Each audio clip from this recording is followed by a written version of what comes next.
a una charla más, Jerónimo. Yo me llamo Jerónimo, trabajo para la Fundación ICERS. Somos una ONG basada en Barcelona y desde hace 15 años trabajamos con temas que tienen que ver con los retos y las oportunidades que vienen de la globalización de una serie de plantas que tienen una historia de uso tradicional. Entonces,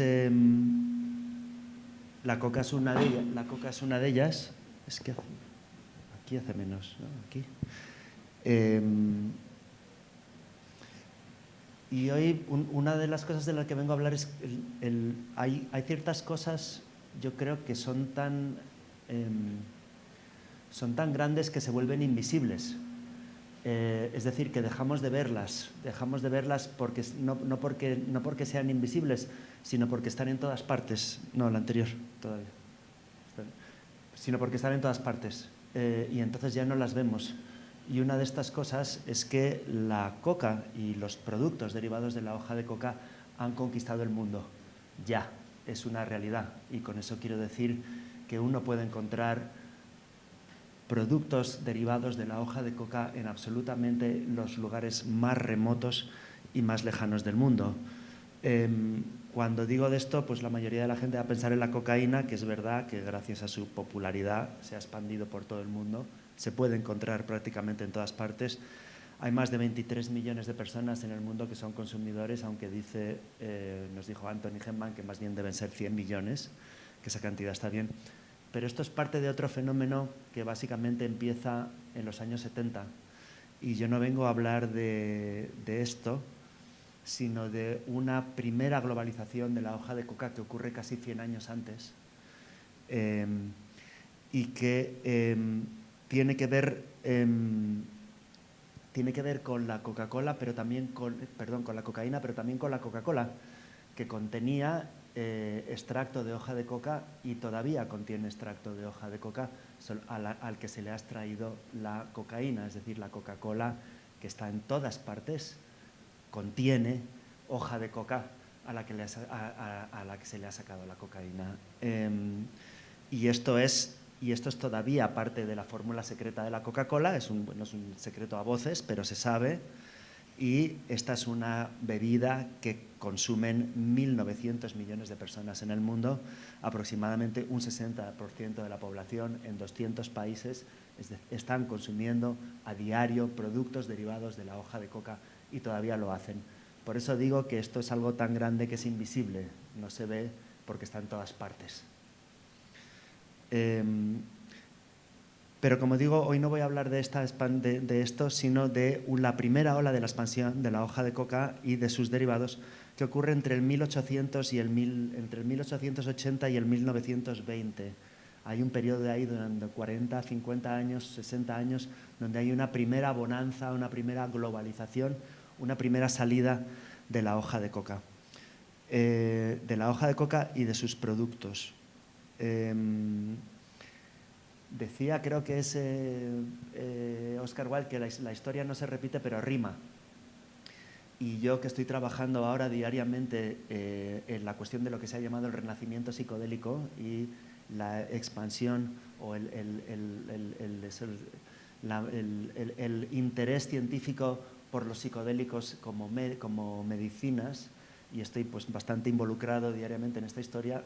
Cuando estaba investigando esta otra historia no he podido evitar ver toda una serie de rimas bastante interesantes de cómo algo se pone de moda primero como fármaco y hay mucho interés científico y mucho interés de los médicos y bueno, ¿qué es lo que ocurre después?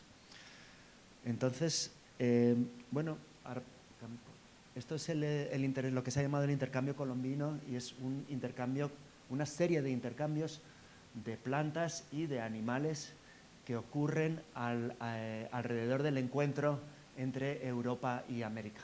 Entonces, de América hacia Europa viajan pues, importantísimamente las patatas, que se convierten en la base de la alimentación también en Europa, el maíz, los tomates, los aguacates, etcétera, y de Europa y Asia hacia América viaja, por ejemplo, el café, que no viene de Colombia, sino de Yemen, y los plátanos y las bananas que vienen de Asia, los pollos, en fin, otras muchas cosas. También hay un intercambio de lo que se han llamado plantas maestras. En este sentido, la primera planta de las Américas que conquista el mundo no es la coca, sino el tabaco. A diferencia de la coca, el tabaco se globaliza muy, muy rápido. Gracias a los marineros, que se aficionan muy rápido, ya unas décadas después del primer viaje de Colón, el tabaco había llegado a Europa, a Asia y a África. O sea, rapidísimo, después del encuentro, el tabaco está viajando. Al principio se adoptó por su uso medicinal, que también es un patrón recurrente, y hacia mediados del siglo XVII la práctica ya se podía encontrar en la mayoría de los países. La invención de la máquina de liar cigarrillos en el 1881 es lo que ya da lugar a lo que se ha llamado el siglo del tabaco, que es el siglo XX, donde el tabaco alcanza su cota más alta alrededor de 1965, cuando prácticamente la mitad de la población de los países donde se medía esto eran fumadores. Entonces el tabaco se mueve muy rápido y se globaliza muy rápido. Sin embargo, la globalización de la hoja de coca no fue rápida para nada, fue bastante lenta. De hecho, durante los primeros 3 siglos después de la llegada de Colón, los viajes, digamos, de coca a Europa son pocos y medidos y casi siempre como una especie de curiosidad botánica. O eso es lo que se pensaba, hasta que hace un año un grupo de investigadores de la Universidad de Milán se encontraron que, analizando los tejidos cerebrales de 2 individuos momificados, desenterrados en un cementerio del siglo XVII asociado a un hospital que atendía principalmente a personas de bajos recursos en Milán, ¿no? El cementerio del hospital de gente pobre en Milán del siglo XVII, 2 momias, analizando el cerebro, encuentran restos de cocaína, así como algunos de los otros alcaloides, lo que indica consumo de hoja de coca prácticamente en Europa, prácticamente 200 años antes de lo que nadie sabía, y todavía más misterioso en una población que era obviamente gente de bajos recursos, no el tipo de personas que normalmente tienen acceso a productos que vienen de ultramar, que suelen ser, este es un misterio del que no sabemos nada más, no está resuelto, pero obviamente hay otra historia que está ocurriendo ahí de la que no sabemos nada o muy poco. Yo voy a contar la historia oficial o la historia que sabemos. Lo que nos cuenta la historia oficial es que la hoja de coca viaja muy poco a Europa o hacia Europa durante estos 200 años porque viaja mal, porque el viaje es muy largo y porque durante el viaje se degrada la hoja de coca y pierde sus alcaloides o pierde gran cantidad de sus alcaloides, y entonces lo que llega es menos poderoso, es menos interesante, y entonces pues una serie de científicos, algunos médicos, botánicos traen muestras, pero no es una especie de curiosidad, nada que ver con el tabaco que se expande por todas partes. Y esto cambia a partir del 1860, cuando se inventan 2 cosas. Uno, los barcos de vapor, que permiten que el viaje sea mucho más rápido, y la otra es que se empiezan a desarrollar la extracción química de las plantas. Un grupo de bioquímicos, empiezan a extraer, a aprender cómo se pueden extraer los compuestos activos de las plantas. Entonces, en el 1806 se extrae la morfina del opio, que es el primero.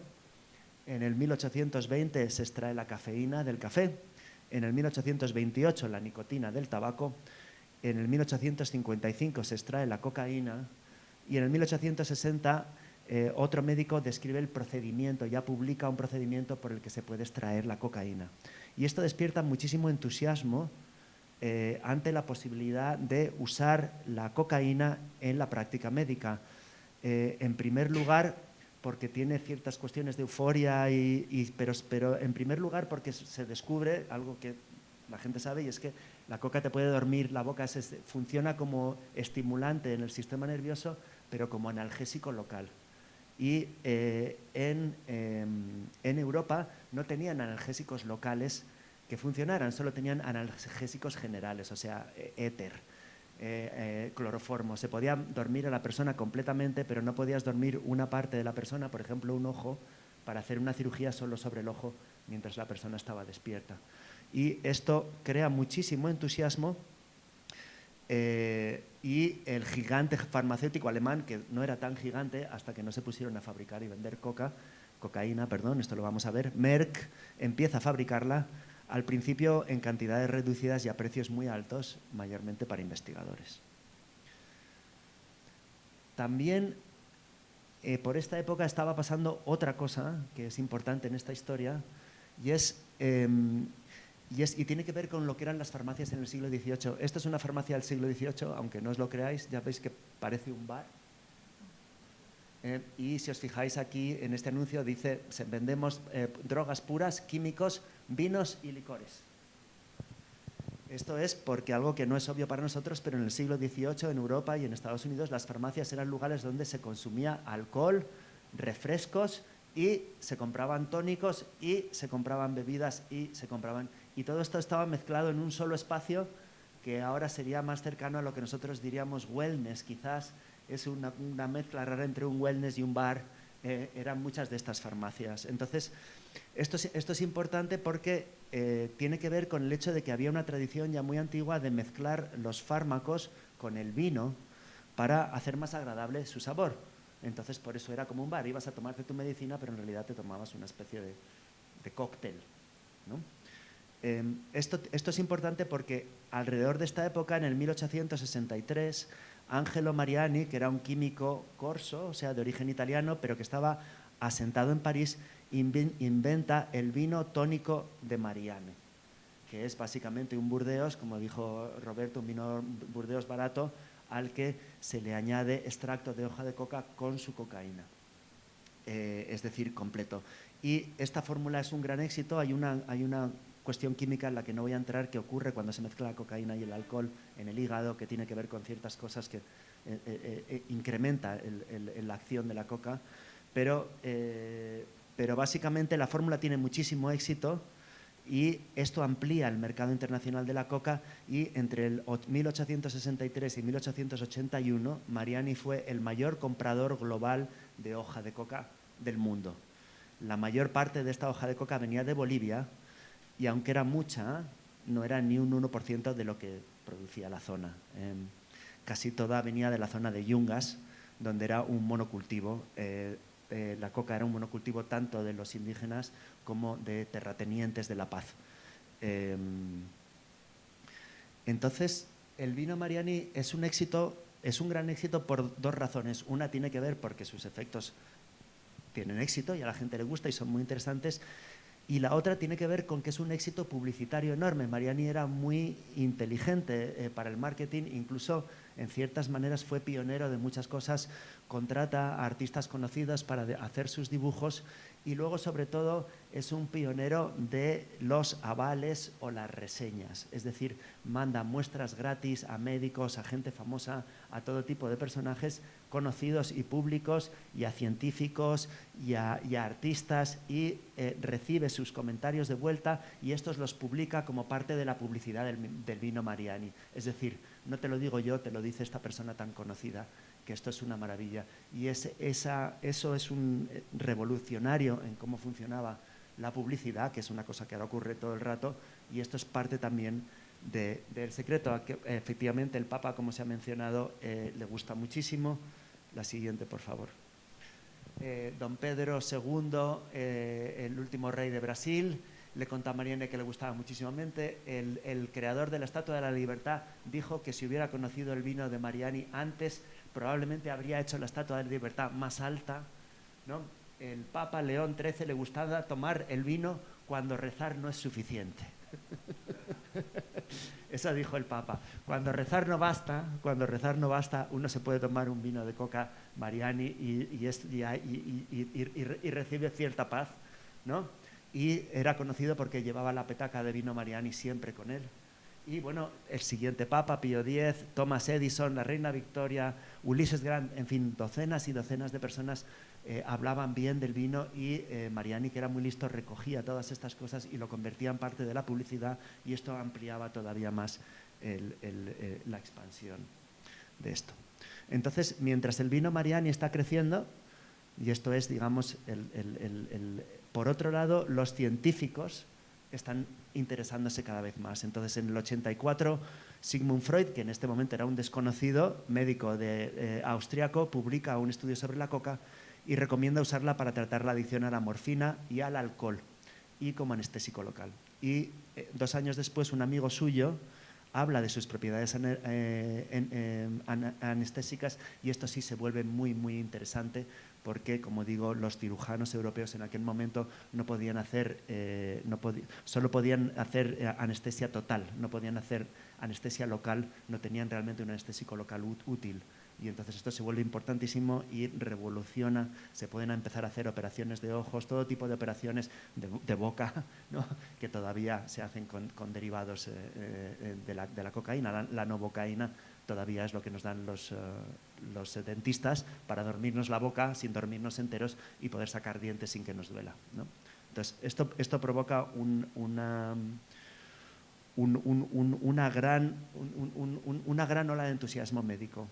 Paralelo a esto, también está creciendo lo otro, ¿no? El éxito del vino Mariani da lugar a un montón de imitadores que empiezan a hacer pastillas de coca para la garganta, tinturas, jarabes, incluso cigarrillos de coca que se están vendiendo en estas farmacias y son productos paralegales.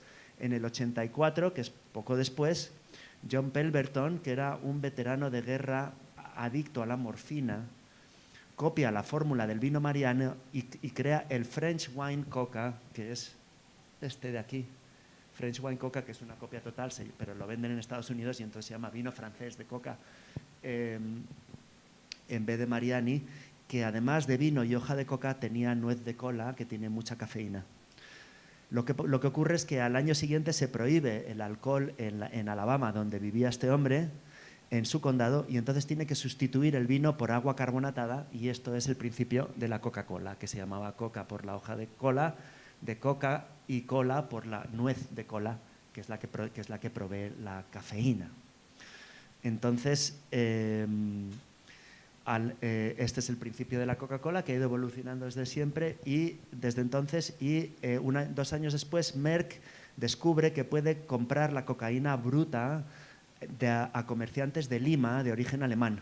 Y esta cocaína bruta, que es un paso previo a la cocaína pura, que es una extracción cruda, digamos, de la cocaína, viaja mejor, no pierde potencia, y entonces con esto la producción aumenta muchísimo, de media libra al año en el 83 a 500 kilos al año a final de siglo es lo que está vendiendo Merck, y a científicos y a médicos. Y el precio baja de $10 el gramo en el 48 hasta 25 céntimos en el 84, perdón. Desde $10 el gramo en el 84 hasta 25, en 2 años baja de $10 a 25 céntimos el gramo.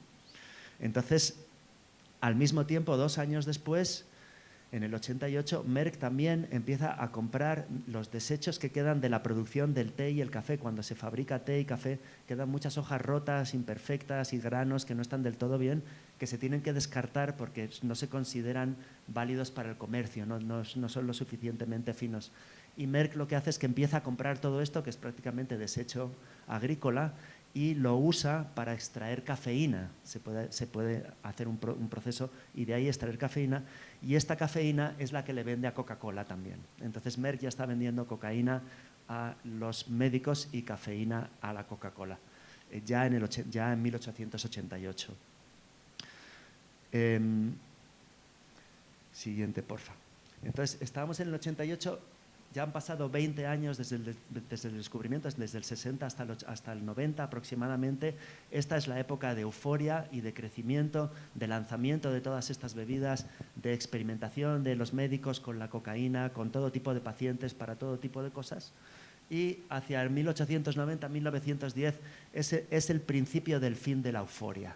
Empiezan a aparecer problemas, empieza a haber casos de adicción, empieza a haber gente a la que se le da coca para que dejen los opiáceos y acaban dejando los opiáceos pero enganchándose a la cocaína, o acaban enganchados a la cocaína y a los opiáceos. En fin, empiezan a surgir problemas asociados con esto.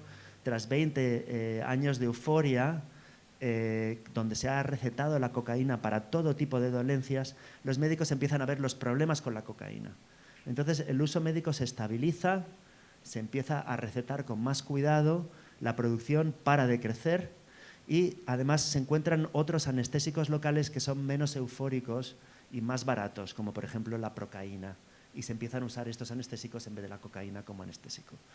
El resultado es que disminuye la producción legal y médica de cocaína, disminuyen también las ventas del vino Mariani y, eso sí, en ese año, en 1890, la Coca-Cola está comprando unas 30 toneladas de hoja de coca al año.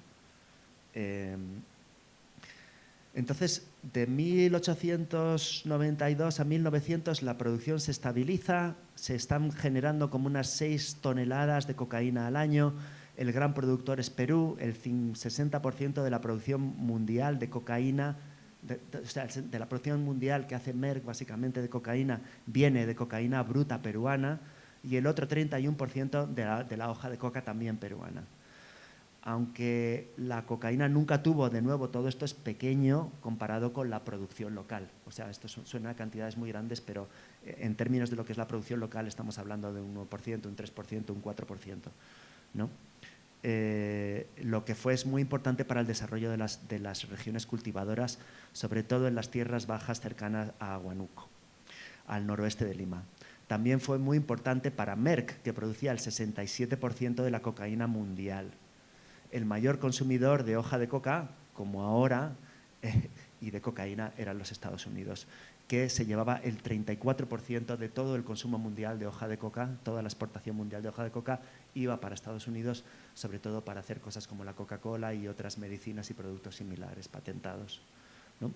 Entonces, de 1901 al 1911, la producción, todavía el anterior, sí, perdón, la producción vuelve a aumentar como hasta unas 10 toneladas, y es aquí donde entra Asia.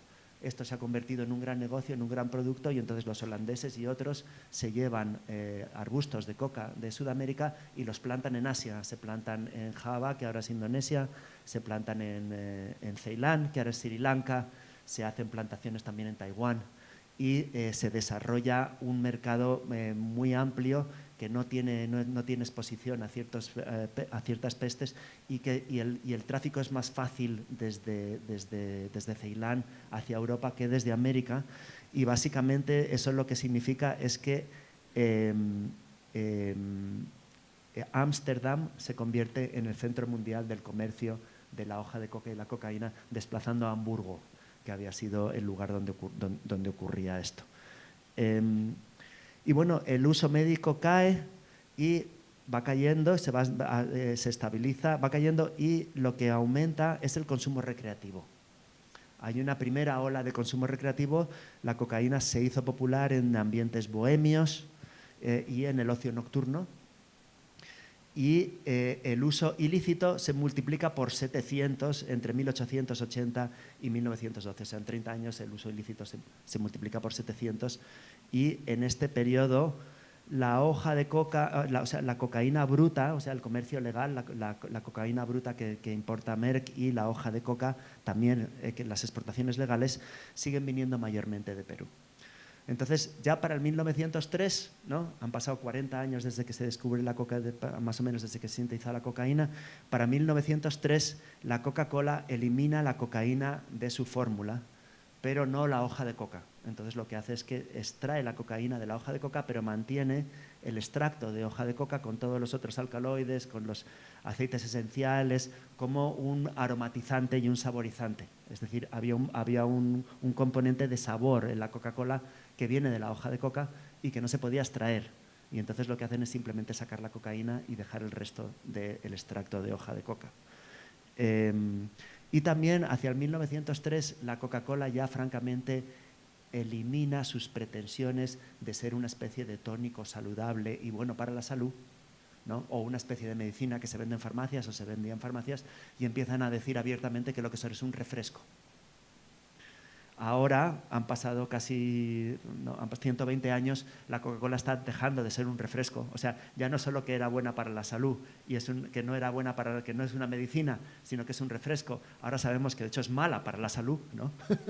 No era ni medicina ni refresco, no, era comida basura, y lo que se está intentando es reformular esto es el problema que está teniendo ahora la Coca-Cola, ¿no?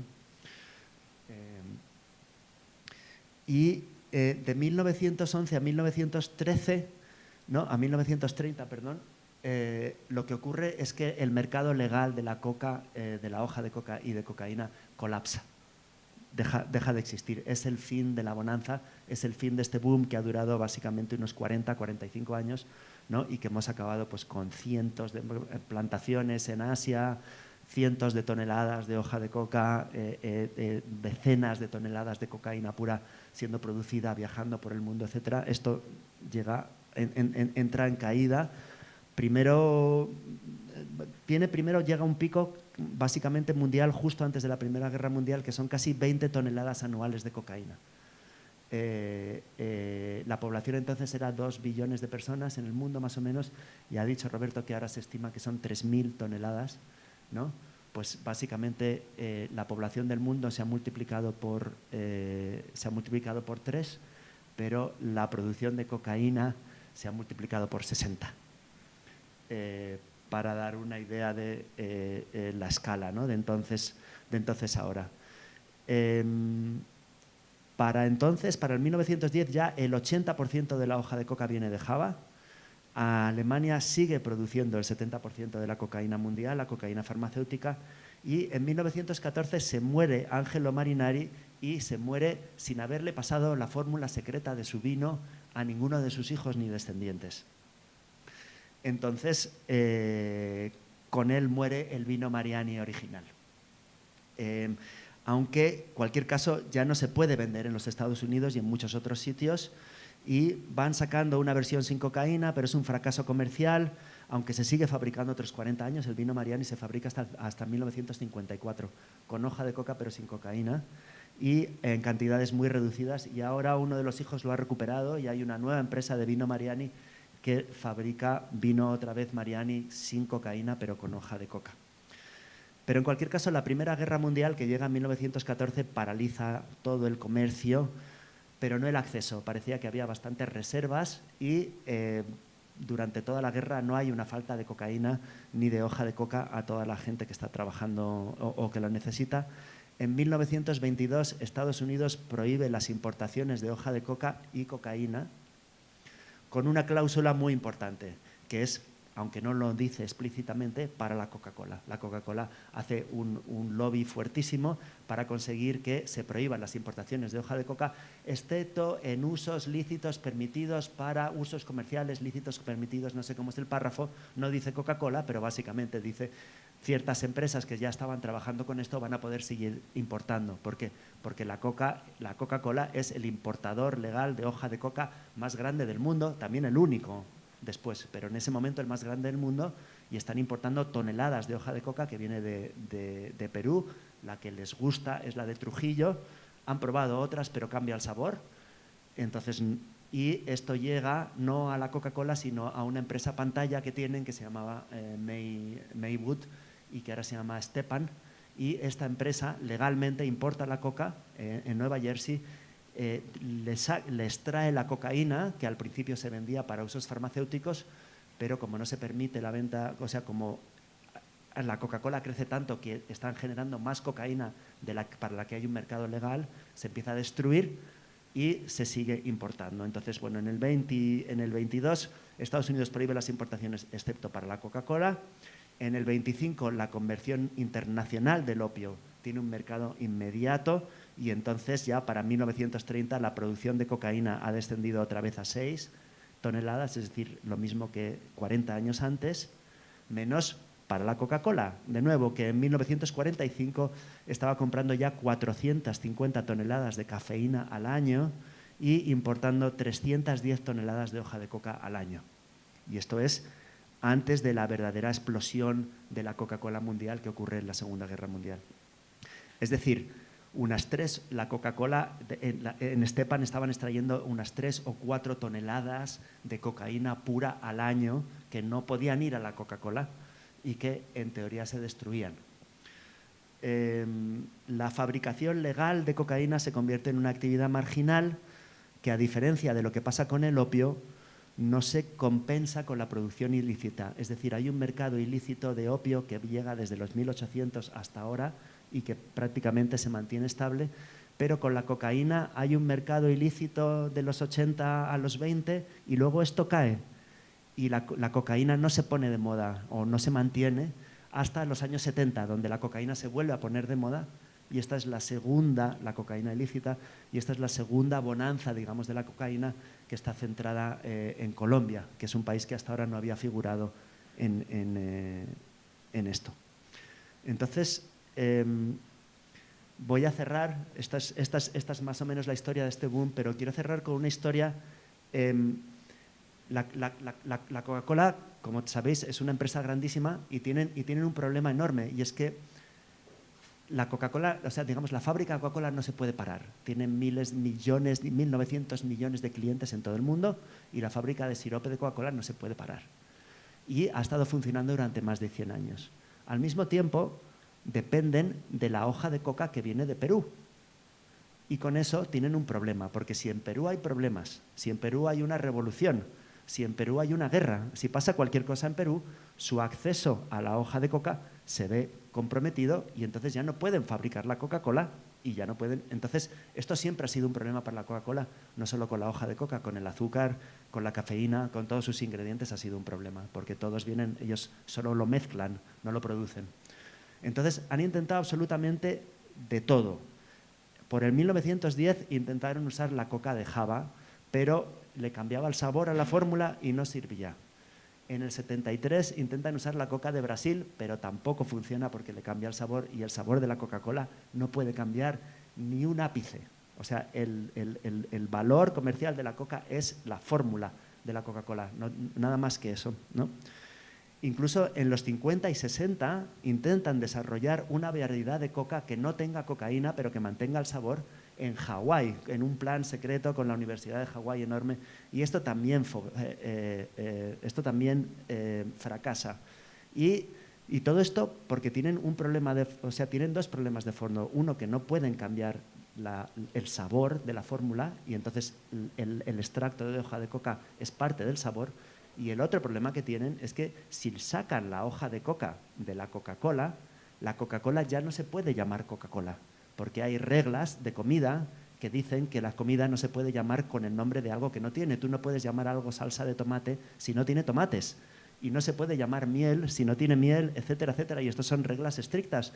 Entonces, para llamarte Coca-Cola en Estados Unidos legalmente tienes que tener hoja de coca y tienes que tener nuez de cola, porque si no, pues eso no es Coca-Cola, eso es otra cosa. Entonces, además no pueden cambiar el nombre. Y bueno, entonces intentan de todo, intentan sacar coca de otras partes, intentan hacer coca que no tenga cocaína. Ninguno de estos planes salen. Mientras tanto pasan los años y ellos consiguen mantener, les está llegando el flujo de Perú sin problemas. Y en 1961 se firma la Convención Única de Estupefacientes, que es la primera regla que prohíbe todas las drogas en todo el mundo.